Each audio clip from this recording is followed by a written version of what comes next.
Senator Hassan.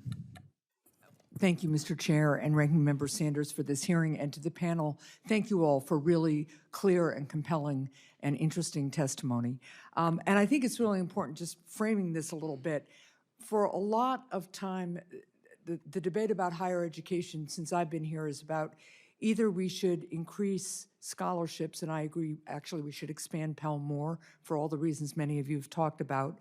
And I also am very concerned about the current Republican congressional proposal to cut back on Pell and make it harder for working students in particular. But it is also true that we should make higher education less expensive and have more alternatives for students as we move forward. So since I've been here, I've focused a lot on bipartisan ideas that would actually just help us lower costs for students and make higher education more accessible. So I want to get at a couple of those things with all of you this morning. And I want to start with you, Mr. Pierce, because one of the things we have to start with is how difficult the FAFSA process is right now. We can all agree that the rollout of the simplified FAFSA could have and should have gone a whole lot better.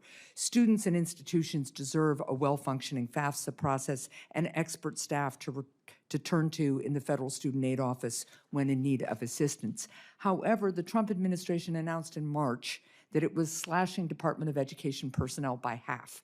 Within 24 hours after those rifts were announced, the FAFSA site was down for several hours. So, Mr. Pierce, how has the administration's chaotic and arbitrary cuts at the Department of Education impacted operations, and are there concerns that the agency will be able to fulfill its legal obligations without adequate staff? We are already watching the Office of Federal Student Aid come apart at the seams. There was a new study put out just this morning by the National Association of Student Financial Aid Administrators, the trade group that represents school financial aid offices.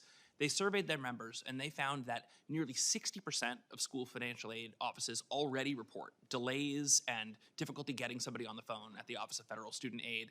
That comes at a moment where we've just survived a disastrous financial aid cycle, right, where students and families are scared they won't be able to figure out how to navigate our complicated financial aid system. Yeah. This is the wrong time to cut staff. Thank you.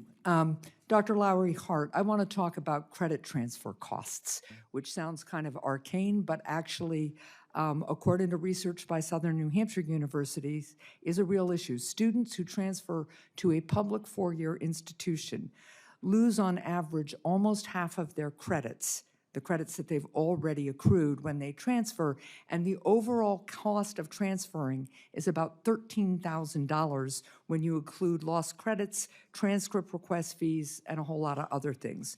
In addition to financial costs, students lose valuable time and are less likely to complete their degree. This is just one of the ways that college is too expensive. So what more must be done to remove credit transfer barriers, and is there a role for the federal government to play here? Well, first of all, I think community colleges actually make the attainment of a bachelor's degree more affordable. Yeah. 2 years plus 2. It is going to require higher education to align itself. Right. In Austin, we've aligned with Texas State, the Bats to Cats program, with St. Edward's University, a Catholic institution, faculty-to-faculty alignment to ensure no credit loss. Right. Scholarships waiting for them, data sharing, advising those students to the university degree plan from day one. Those are things that aren't just best practice, they should be required. Right, I appreciate that. And Senator Young and I have last session introduced fast track to and through college. And one of the other things we could do is align high schools who've got students ready to do college level work so that the students are doing work in high school, getting those credits in place. Now maybe to get your bachelor's, you only need to go 2 or 3 years to higher education. Dr. Lowry Hart, also I just wanted to talk to you about borrower education and transparency. One common sense step that we can take to help drive down student loan debt and increase consumer transparency is by making sure that the student financial aid process is clear and easy to navigate on the front end. Senators Grassley, Smith, Tuberville, and I have reintroduced the Understanding the True Cost of College Act, which would create a financial aid offer form so that students can more easily compare financial aid packages between schools and determine what's the best fit for them. How will reducing the complexity of the federal financial aid system and empowering students with information on the front end help students access and afford college? First of all, please make that happen.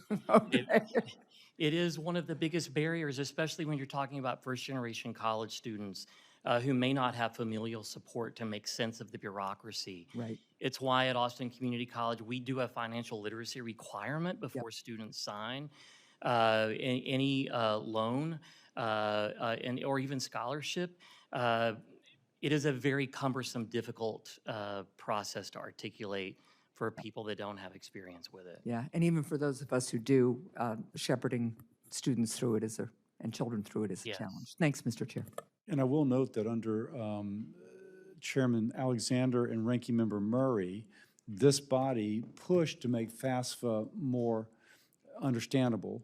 The work that had been done in Trump 1 was discarded by Biden's administration, and they never could meet their deadlines. So unfortunately, the Trump 2 is having to rebuild from something which was a disaster. Yeah, it's something we should be able to work on together, all of us. Yes. Senator